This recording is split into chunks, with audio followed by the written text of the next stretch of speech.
We don't know if this is working. I hope it's working. We're recording tweetcast number 5. We're recording this on iMovie today. That's right, honey, because of the syncing issue. The syncing issue. It had something to do. We were recording it previously on QuickTime Pro. Now it's on iMovie. Hopefully it works. Yeah, I'm looking at the Oracle Tweetcast on Twitter. I see Andrew Coffey of Coffee Grinds. He's been leaving us some notes. Why don't you hit the @replies? All right, let's see Those what are happens. people that write to you directly. All right, let's check it out. Let's see what the @replies are about. So I see that we had the best of the Oracle out today on BBC World. That's right. Did you watch it? No, because I've seen all those clips before. Yeah, but honey, there were bits we recorded in the studio, like linking them. Oh, yeah. Well, that wasn't terribly interesting. You know, I guess you could say that I was watching Jon Stewart interview Cramer. That's what I was watching. That was interesting. That's nice. Yeah, that was an interesting clip. Okay, well... Do you remember at the when we did the show 2 weeks ago, I had an introductory bit on the show. I did a whole thing on Cramer. And the BBC guy said, "Who is James Cramer?" That's right. And they cut it out. Sure. So we have a comment from Emerzak. Yes. I want to hear about geothermal companies. You do? You want to hear about geothermal companies? Well, alternative energy companies, you know, they're supposed to be huge beneficiaries of the Obama package, of course, and they also are a play on the global warming phenomenon and the need to divert energy resources out of carbon burning energy resources toward carbon neutral energy resources. So geothermal, of course, one of the biggest geothermal stories of the past decade is Iceland. Exactly. And you see they had huge smelting companies from Alcoa. Alcoa, the aluminum company, set up shop in Iceland to take advantage of the geothermal energy, which is right out of the thermal vents coming up through the volcanic slits of Iceland. And it didn't stop that country and banking system from going completely bankrupt. So, yeah, geothermal and alternative energy are great stories.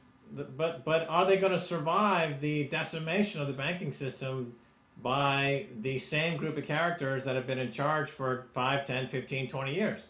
Now, the James Cramer appearance on Jon Stewart was fantastic. Jon Stewart was fantastic.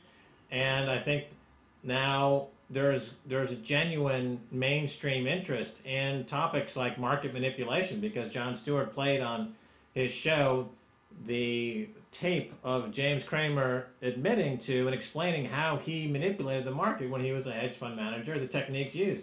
Yeah. We made a film for Al Jazeera English called Rigged Markets, where we explained probably 10 different ways to rig the markets. Yeah. And now, hopefully, mainstream America will start to understand that these markets are completely rigged in many ways. And it's not just the way that was discussed on the Jon Stewart show with James Cramer. There's still many layers of rigging that have yet to be investigated and explored. And geothermal energy or alternative energy sources are fantastic, but you still have the problem of these companies and technologies trying to exist within a highly rigged system in a rigged market and in a compromised market because guys like Cramer, and I got to give it also to Don Harold. Don Harold was probably one of the first alternative media guys to take on James Cramer in a big way. And if you look back on Don Harold, if you do a Google search for Don Harold, and his most viewed video that he's ever done, I believe, was when he was taking on James Cramer something like 2 years ago. We've been talking about James Cramer on our show for years as well because of his performance as a stock picker is abysmal, and also the tape which he just talks about insider trading we've talked about on our shows many times. And it's great that Stewart's finally bringing this to the attention of the mainstream. Yeah. I mean, it's only just now I see that Huffington Post and all these others are posting the James Cramer admitting to market manipulation. That's pretty old, isn't it? That's an old tape, and it's been around for at least 2 years. It's a stark admission of insider trading, and it's like Ivan Boesky, you know, back in the 80s. He was not shy about talking about how he, along with Mike Milk and Drexel Burnham, manufactured profits by manipulating the markets. And, you know, what happens is these guys on Wall Street, like Cramer, they developed a sense of omniscience that they're untouchable. And for him to just say, and for 2 years, this tape has been out there, but it's never been challenged. Only now, after the system has collapsed and the Bernie Madoff scandal has come to light, people are looking through these videos and saying, wait a minute, this guy admitted to the whole problem 2 years ago. But it's like any criminal mind wants to get caught in the end. Well, but nobody... They think they're getting away with it because the people don't care. Because as long as everybody's making money, they don't care if there's... if there's illegal activity and fraudulent activity. Nobody cared. You know, that came to light during the whole Madoff thing, is that a lot of people knew or assumed he was front-running or doing some other sort of insider trading, and they thought it was okay because they were making money off of it.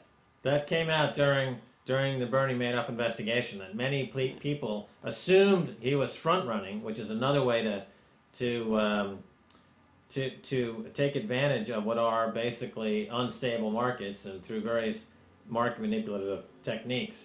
But they figured, well, everyone's doing it, so why not me? Mm. And now that the markets have come unglued and people have lost real money, and you've got these tent cities popping up all over America, and you've got Rick Santelli on CNBC trying to vilify the victims of the housing Ponzi scheme. Now, you've got Jon Stewart. Uh-oh, I'm going to sneeze.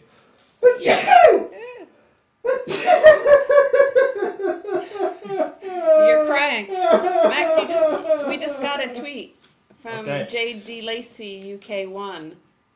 He asks, how have Bank of America, Citibank, and J.P. Morgan become profitable all of a sudden? A few weeks back, we were told they were insolvent. Yeah, well, they're a direct conduit for all that money. Just went right into the pockets of the executives who suddenly decided that they were not going to disclose a lot of the bad debts on their balance sheets this week. Those bad debts on their balance sheets are still there. 2 or 3 months ago, they said, oh, we have these huge debts. Give us a ton of money, or we're going to destroy the system. They put a gun to Congress's head. Congress gave them a bunch of money. Now they're closing the door to the bad debts again because, remember, they didn't have to report where the money went. No. And they're saying, oh, now we're profitable again. So this is just a huge manipulation. It's hugely, as Jon Stewart would say, disingenuous, if not criminal. Yeah. And this is an obvious workaround what would be any notion of fair disclosure law. Yeah, well, because there's no transparency. We don't know if they're profitable. If they're profitable because the taxpayer has now taken on all the bad assets of J.P. Morgan, Bank of America, and Citibank, and now who knows how much these banks are probably charging the taxpayer for holding those bad assets. I did a piece for Huffington Post last year called Peekaboo Accounting. Yeah. And later, subsequently, in the Wall Street Journal, they did a piece that basically elaborated on the concept that I was doing on the Huffington Post piece on Peekaboo Accounting, which means basically that every quarter when banks are required to disclose losses and gains on their balance sheet and income statement, they work together to hide each other's debts for that disclosure period. Because companies, they disclose on a staggered basis. Everyone's year ends on a different month. Not all companies end at the end of December. Some end January, February, March, April. So as their reporting requirements are needed, they engage in and they collude in Peekaboo Accounting to help each other through the back channels of all the conjoined and connected slush funds, which I talked about on this show. So yeah, these Bank of America and Citigroup, all they're saying now is they've reversed the polarity on their income and balance sheets now. They're just saying, okay, now that's invisible. Now we're profitable. Until such time as the banks want to put a gun to America's head again, then they'll flip the switch again. They'll flip the door open. They'll say, oh my God, there's a huge debt here. We need more money. Yeah. Okay, now this is... this is not free market capitalism. This is a system that's been co-opted and hijacked by. It sounds like mafia. Well, as I said on this show before, the only way to stop this insanity is to prosecute under RICO, under racketeering laws, because you got the banks, the rating agencies. Uh-oh, we're overtime. Bye, y'all.